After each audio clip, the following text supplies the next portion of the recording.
आज हम आपको दिखाएंगे कि कैसे पिछले एक दशक में भारत में बार बार रेजीम चेंज की ज़मीन तैयार करने की कोशिश हुई।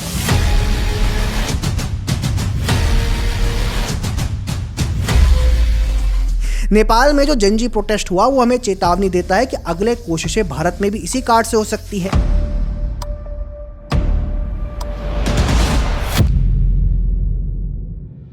लद्दाख में Sonam Wangchuk, farmers protests, anti CAA protests, कभी भारत जोड़ो यात्रा की आड़ में मोदी हटाओ का नैरेटिव। सवाल है कि क्या ये सब महज कोइंसिडेंस है या फिर पर्दे के पीछे कोई और खेल चल रहा है।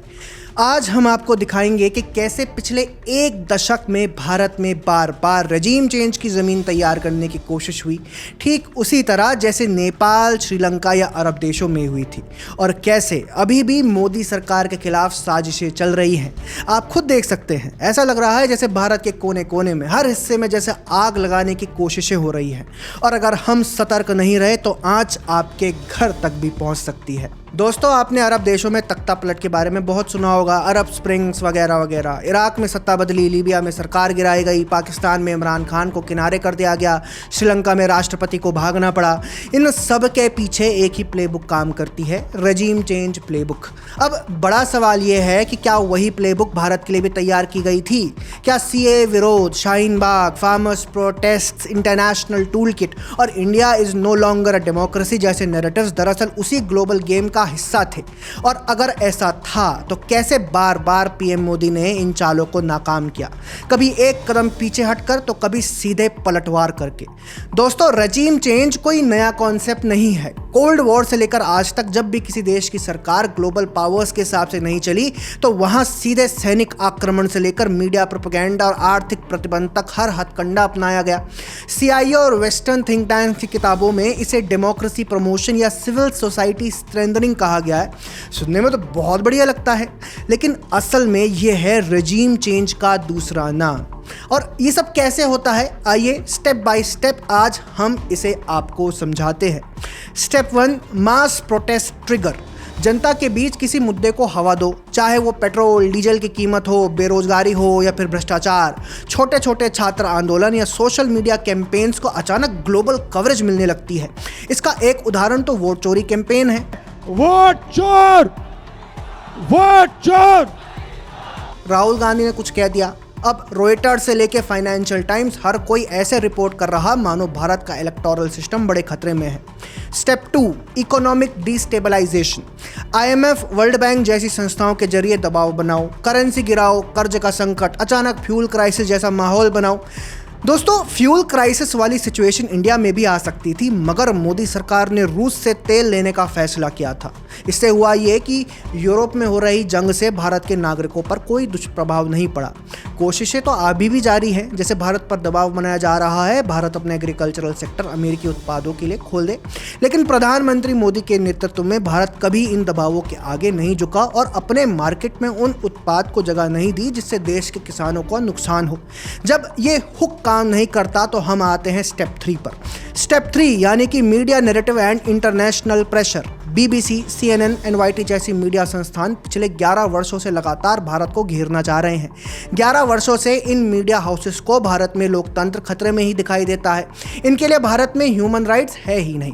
और जब मीडिया से काम नहीं चलता तो happiness index, hunger index, poverty index, press freedom index जैसे नॉन क्रेडिबल और मोटिवेटेड इंटरनेशनल इंडेक्सेस भी यही माहौल बनाने लगते हैं।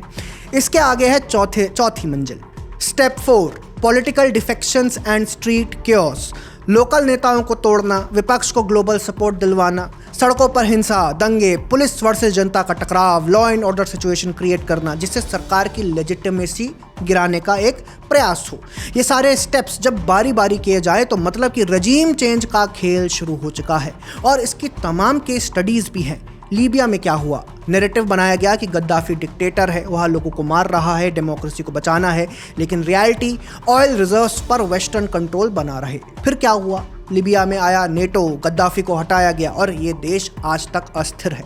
फिर इसके बाद इराक का मामला है। नैरेटिव था कि वहाँ वेपन्स ऑफ मास डिस्ट्रक्शन बनाए जा रहे हैं, लेकिन रियलिटी वहाँ कुछ भी नहीं मिला। लेकिन रिजल्ट क्या आया, सद्दाम को हटाया गया, देश सिविल वॉर में डूब गया, अमेरिका ने तेल पर कब्जा कर लिया।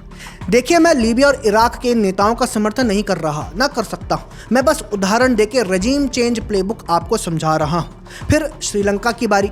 यहाँ अभी जो ट्रिगर था वो इकोनॉमिक क्राइसिस, फ्यूल शॉर्टेज है। इंटरनेशनल मीडिया ने नैरेटिव पुश किया, गोटाबाया मस्ट रिजाइन। भारी प्रदर्शन हुए, जनता प्रेसिडेंशियल पैलेस में घुस गई। नतीजा, राष्ट्रपति को भागना पड़ा, रजीम चेंज हुआ और श्रीलंका आज भी आर्थिक तंगी से जूझ रहा है।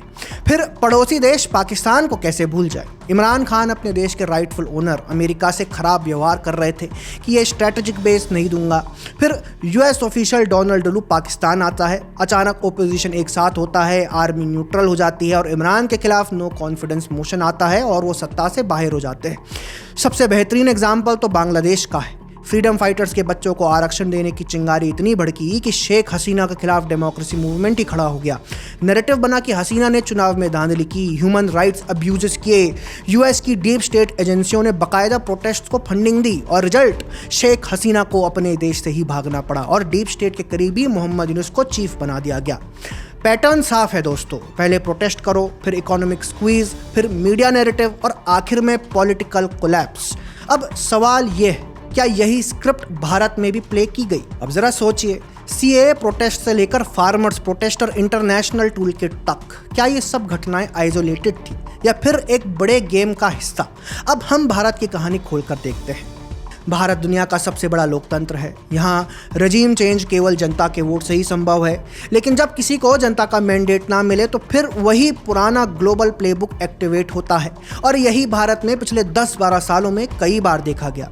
2019-20 में एंटी-सीएए प्रोटेस्ट हुए, बात थी हिंदू शरणार्थियों की, लेकिन नैरेटिव क्या बनाया गया? सीएए जो मुस्लिमों की नागरिकता है वो छीन लिया जाएगा इससे।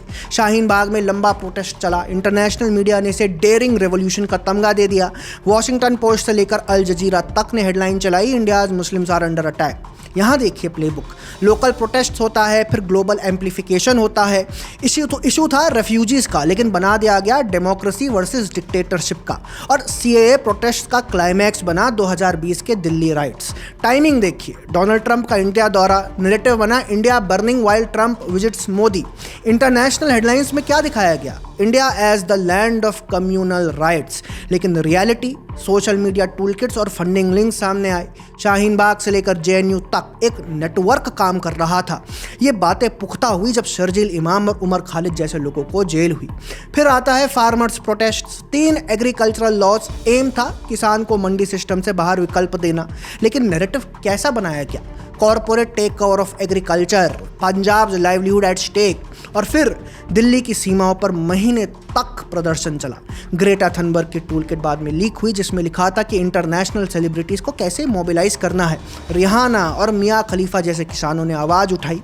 रिपब्लिक डे के दिन भीड़ लाल किले तक घुस आई थी और वह काला दिन आज तक कोई नहीं भुला पाया है। ये वही प्लेबुक है, local protest, global amplification, pressure on government. PM Modi ने टैक्टिकल रिट्रीट किया और फार्म लॉज वापस ले लिए, लेकिन सवाल यही है, क्या ये सिर्फ किसान आंदोलन था या एक ग्लोबल प्रेशर टैक्टिक? अगर पीएम मोदी तीनों किसान बिल वापस नहीं लेते तो बात कहां तक आगे बढ़ती? इस सवाल का जवाब आप जरूर सोचें।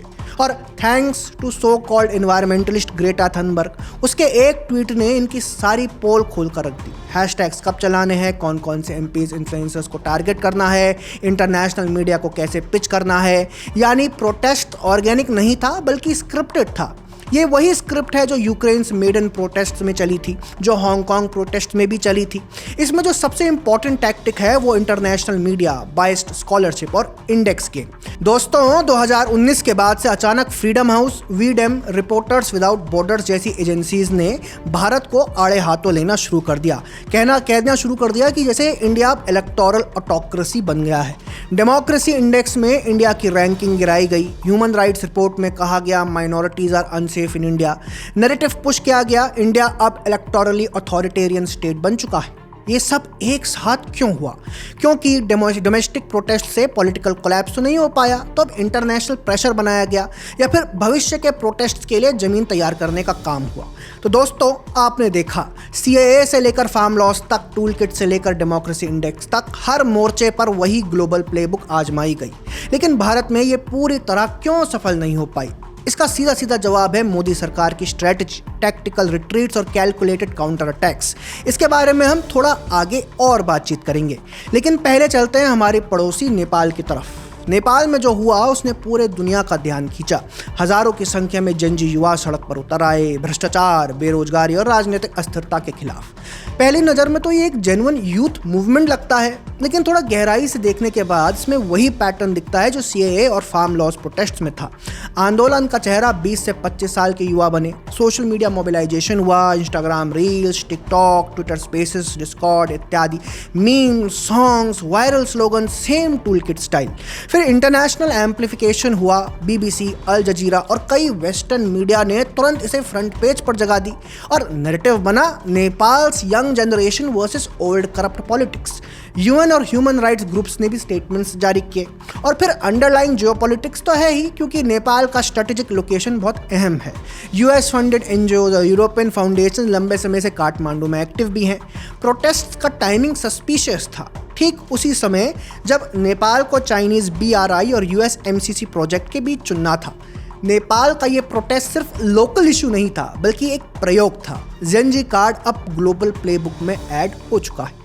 भारत में भी अर्बन जेनजी को नैरेटिव वॉर के लिए तैयार किया जा रहा है। अब हो सकता है कि शाहीन बाग में 19 से 20 साल के स्टूडेंट्स मिले, नेक्स्ट फार्मर्स प्रोटेस्ट में सोशल मीडिया इन्फ्लुएंसर्स दिखें। यानी नेपाल में जो हुआ वो भारत के लिए रिहर्सल ग्राउंड था। अब आते हैं असली सवाल पर, ये सब मैनेज कौन करता है? पहले है tool kit networks. Tool kit सिर्फ ट्विटर ट्रेंड नहीं है, बल्कि एक पूरा ऑपरेशन मैनुअल है। किस इशू को एम्पलीफाई करना है, कौन कौन से ग्लोबल सेलिब्रिटीज़ को टैग करना है, प्रोटेस्ट के विजुअल्स कहाँ से लेने हैं, किस दिन कौन सा हैशटैग चलाना है। ये ब्लूप्रिंट कॉपी पेस्ट होता है हांगकांग से लेकर दिल्ली तक। फिर है एनजीओज और foreign funding. Ford Foundation, Omidyar network, Soros funded open society foundations, इनका सीधा लिंक कई इंडियन एनजीओ से जुड़ा हुआ है। Association for democratic reforms, data leads, human rights groups, इनके फंडिंग चैनल्स कई बार एक्सपोज हो चुके हैं। इनका मकसद है narrative building plus legal pressure. इसीलिए आज के ज़माने में बहुत ज़रूरी है कि आपको पता हो कि आप जो पढ़ रहे हो, देख रहे हो, सुन रहे हो, वो कहाँ से आ रहा है। क्या वो आर्टिकल हर्ष मंदर या योगेंद्र यादव टाइप ने तो नहीं लिखा? क्या कोर्ट में कोई मामला आया है? उस पर PIL डालने वाला कौन है? कॉलिन गोंजाल्विस या प्रशांत भूषण? इसीलिए हर चीज़ का ध्यान रखिए। अब सवाल यह है, अगर इतनी ताकतवर ग्लोबल मशीनरी लगी है तो इंडिया में ये प्लेबुक बार बार फेल क्यों हुई? पहले याद कीजिए, पीएम मोदी का फार्म लॉ से टैक्टिकल रिट्रीट। मोदी ने लॉज वापस लेकर प्रोटेस्टर्स से उनका शहद छीन लिया था। फार्मर्स खुश हुए, लेकिन साथ ही ग्लोबल प्रोटेस्ट नेटवर्क का मोमेंटम भी टूट गया। ये एक कैलकुलेटेड सेक्रीफाइस था, लॉन्ग टर्म स्टेबिलिटी के लिए शॉर्ट टर्म लॉस। दूसरा है crackdown on NGOs, SCRA cancellations, Ford foundation जैसी संस्थाओं पर रेस्ट्रिक्शंस, एमनेस्टी इंटरनेशनल को ऑपरेशन ही बंद करने पड़ गए। नैरेटिव फैलाने एनजीओज की क्रेडिबिलिटी बहुत कमज़ोर हो गई। कोई अगर फालतू में विकास कार्य को रोक रहा है तो उस पर जांच पड़ताल अब होती है कि कहीं से फंडिंग तो नहीं आ रही। इसके बाद है narrative counter eight global stage. G20 summit 2023 में इंडिया ने खुद को एसर्ट किया और पिछले कुछ वर्षों में ग्लोबल साउथ के लीडर के रूप में खुद को स्टैब्लिश किया। डिजिटल इंडिया, वैक्सीन मैत्री, चंद्रयान 3, इन सब ने नैरेटिव ये बनाया कि इंडिया अब एक राइजिंग पावर है। मोदी सरकार ने इंटरनेशनल स्टेज पर पूरी नैरेटिव वॉर पलट कर रख दी है। भारत के विषय में शायद ही ऐसा पहले कभी हुआ था। और फिर मोदी सरकार की सबसे बड़ी ढाल है जनता का विश्वास। 2014, 2019 और फिर 2024 में मजबूत मेजॉरिटी। जब जनता साथ है तो फिर कोई भी रजीम चेंज ऑपरेशन कमजोर पड़ ही जाता है। इसीलिए अभी तक सारे अटेम्प्ट्स फेल हुए हैं। तो दोस्तों, साफ है, भारत को भी रजीम चेंज प्लेबुक से डीस्टेबलाइज करने की कोशिशें हुई। कभी CAA के नाम पर, कभी फार्म लॉस के नाम पर, कभी इंटरनेशनल टूल किट और कभी डेमोक्रेसी इंडेक्स की रिपोर्ट के नाम पर। लेकिन भारत की कहानी अलग है। यहाँ जनता का मैंडेट मजबूत है, यहाँ सरकार टैक्टिकल रिट्रीट्स भी करती है और शार्प काउंटर अटैक्स भी। यहाँ ग्लोबल प्लेबुक के लिए नहीं कोई आसान एंट्री नहीं है। नेपाल में जो जनजी प्रोटेस्ट हुआ वो हमें चेतावनी देता है कि अगले कोशिशें भारत में भी इसी कार्ड से हो सकती है। लेकिन हर बार की तरह भारत की जनता और लोकतंत्र टूल किट प्रूफ होते जा रहे हैं। यही कारण है कि रजीम चेंज की कोशिशें बार बार होती हैं और बार बार नाकाम होती हैं, क्योंकि ये न्यू इंडिया है जहां नैरेटिव अब बाहर से तय नहीं होता बल्कि जनता खुद तय करती है। आप बताइए, क्या भारत में एक रजीम चेंज ऑपरेशन सफल हो सकता है? अपना उत्तर कमेंट्स में जरूर लिखिए। जय हिंद।